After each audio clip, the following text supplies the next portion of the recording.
Hello students, today we are going to see the lesson current electricity and we are going to see the session 3, and in this topic we are going to see this topics for today. Hope you understand, and let's go to the today's session.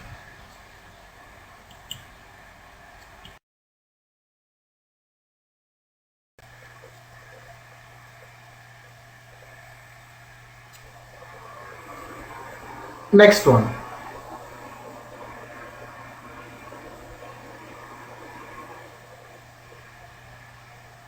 Heating effect of the electric current. In heating effect of electric current, let us first define what do you mean by that. When current flows through a resistor, some of the electrical energy delivered to the resistor is converted into heat energy and it is dissipated. This heating effect of current is known as Joule heating effect. See, we can feel the heat even while we are speaking with the person through the mobile phones.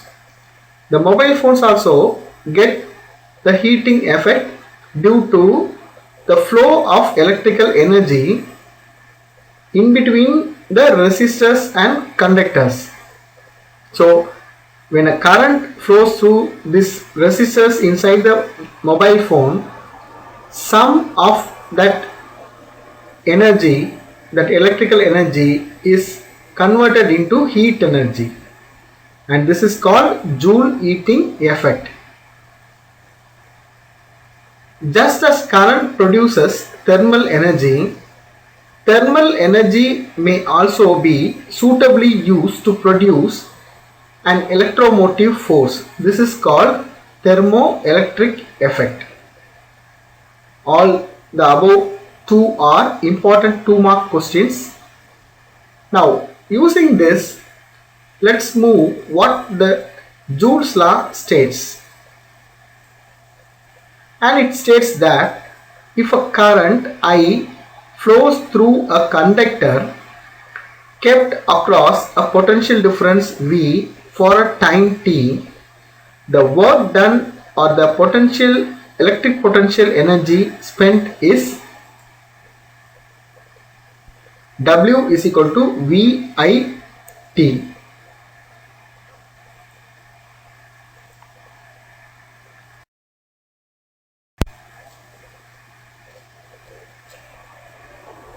Now, in the absence of any other external effect, this energy is spent in heating the conductor.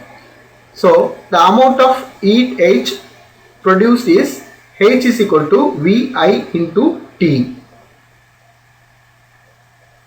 As you know, V is equal to the potential difference, and for resistance R, H is equal to I square R into T, which we get V is equal to IR. Using all this, now the Joule's law states that heat developed in an electrical circuit due to the flow of current varies directly as the square of the current, the resistance of the circuit, and the time of flow. This is the Joule's law.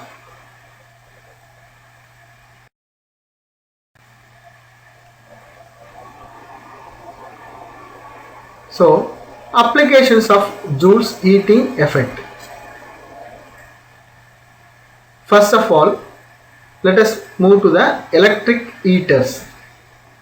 See, electric iron, electric heater, electric toaster are some of the home appliances that utilize the heating effect of the current. In these appliances, the heating element are made up of nichrome, an alloy of nickel and chromium. See, nichrome has a high specific resistance and can be heated to very high temperature without oxidation. So that's why nichrome is used as an element for most of the electric heaters. Let's see the electric fuses. Fuses are connected in series in a circuit to protect the electric devices from the heat developed by the passage of excessive current. It is a short length of wire made up of a low melting point material. It melts and breaks the circuit if current exceeds a certain value.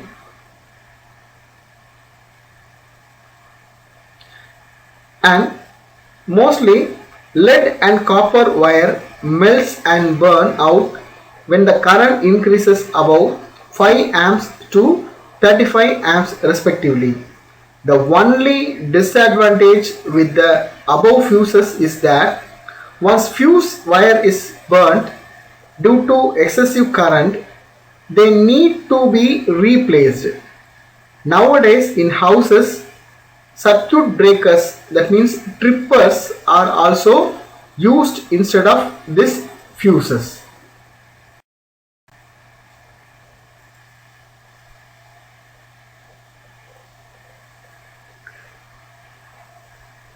Okay, which I told you.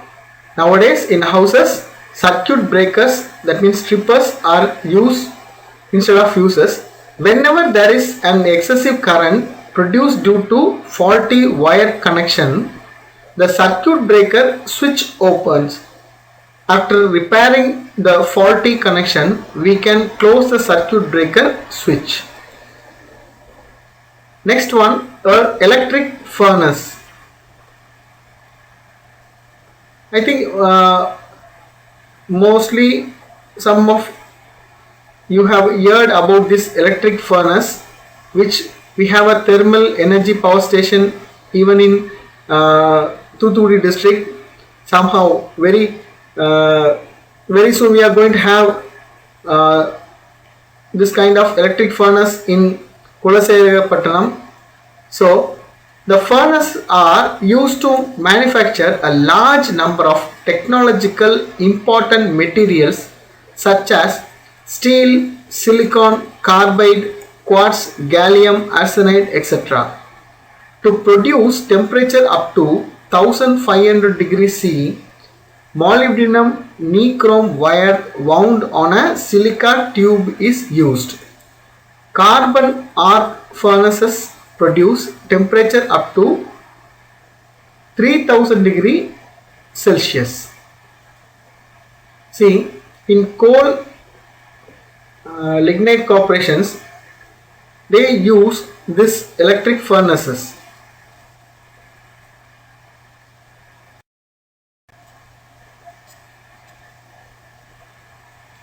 Next one, electrical lamp. See, electrical lamps consist of a tungsten filament.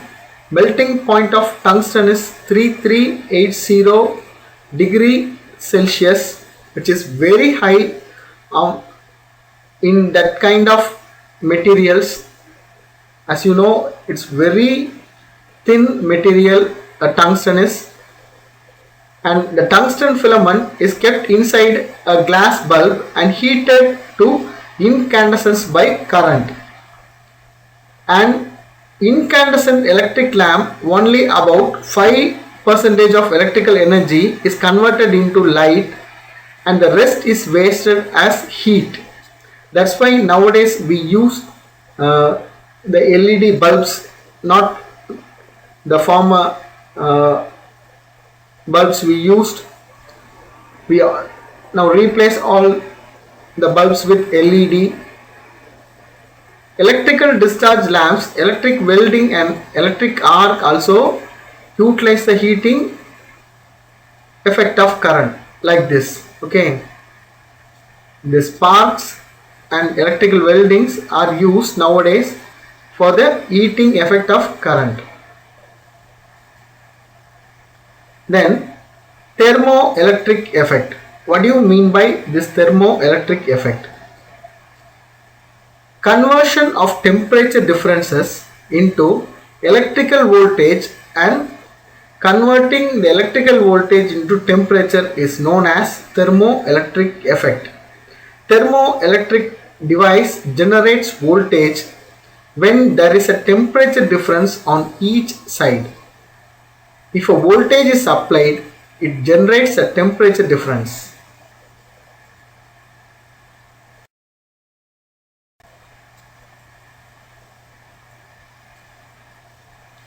Let's see what do you mean by the Seebeck effect.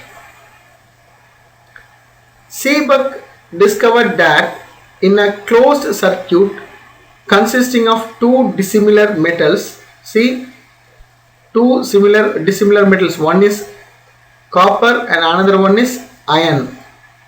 When the junctions are maintained at different temperatures, these two junctions are maintained at different temperatures, and EMF is developed. That means the potential difference is developed between the two ends. Now the current that flows due to the EMF developed is called thermoelectric current, which means two different circuits consisting of dissimilar metals have been immersed into, one side of the material is immersed into ice cubes and another one is immersed into water, which is connected with the furnace. That means this is a hot water. So both the ends are different in electrical or difference in nature. One is very cold and another one is very hot. So due to this, the current that flows due to the EMF developed is called the thermoelectric current. You can see hot junction 1 and cold junction 2, metal A and metal B. We measure the current through the voltmeter. The two dissimilar metals connected to form two junction is known as thermocouple.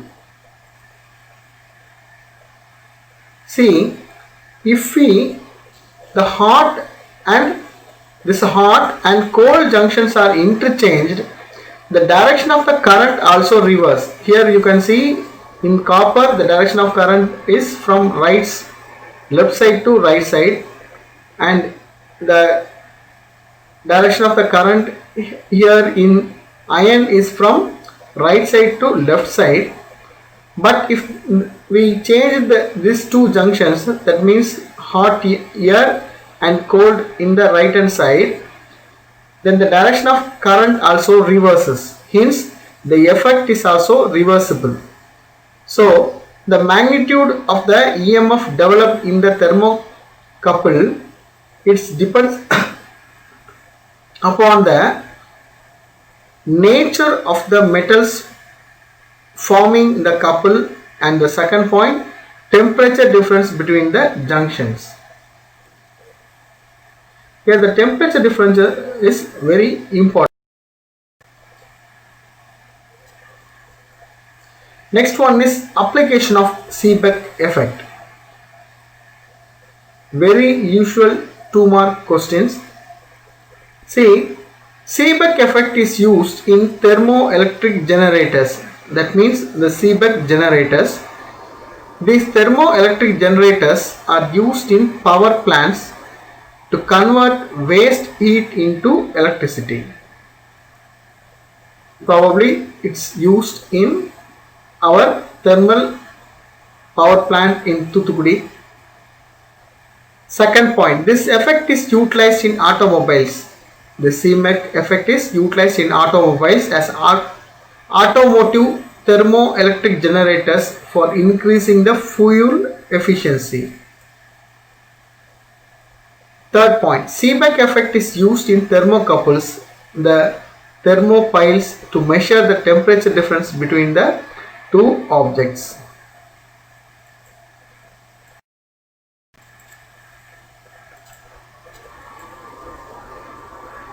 Next one, Peltier effect. Actually, in 1834, Peltier discovered that when an electric current is passed through a circuit of a thermocouple, heat is evolved at one junction and absorbed at another junction. This is known as the Peltier effect. In the circuit, you can see two type of metals, Cu and Fe is connected or are cooled. The side A is cooled and the side B is heated. In between we have a one battery terminal. In the Cu Fe thermocouple junction, A and B are maintained at the same temperature that the current from the battery flows through the thermocouple. In the junction A, the current flows from Cu to Fe, heat is absorbed and the junction A becomes cold. At the junction B, the current flows from Fe to Cu, the heat is liberated and it becomes hot. You understand? If it interchange, then the nature also get interchanged. At junction A, the current flows from Cu to Fe,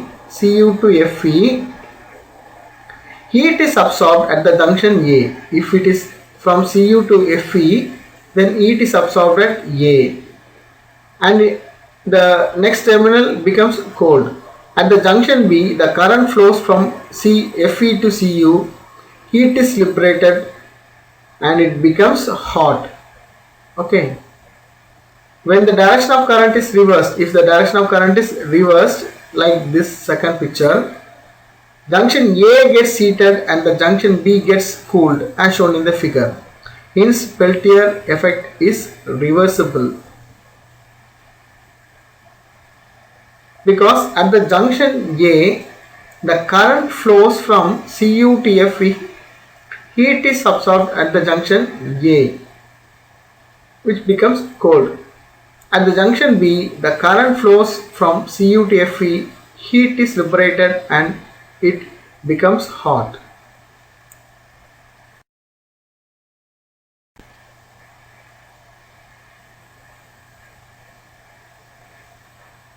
Now the last one, Thomson effect. Thomson showed that if 2 points in a conductor are at different temperatures, the density of electron at these points will differ, and as a result the potential difference is created between these points. Thomson effect is also reversible effect.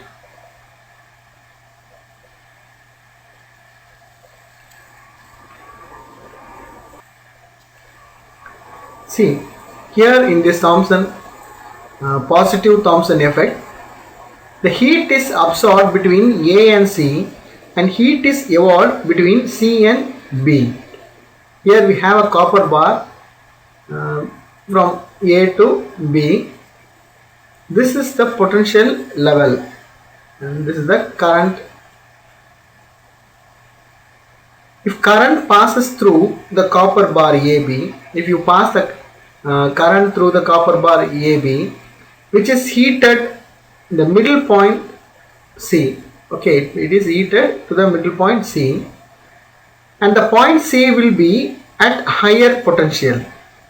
This indicates that heat is absorbed along AC and evolved along CB of the conductor.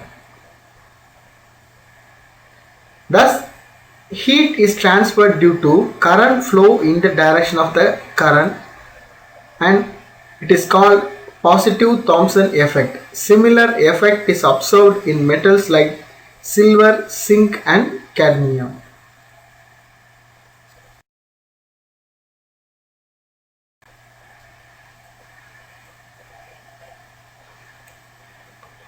In the negative Thomson effect, even we give current, heat is evolved between A and C and heat is absorbed between C and B. When the copper bar is replaced an iron bar, heat is evolved along CA and absorbed along BC, because we place the copper bar with an iron bar. Thus, heat is transferred due to the current flow in the direction opposite to the direction of the current, which is called negative Thomson effect. Similar effect is observed in metals like platinum, nickel, cobalt and mercury.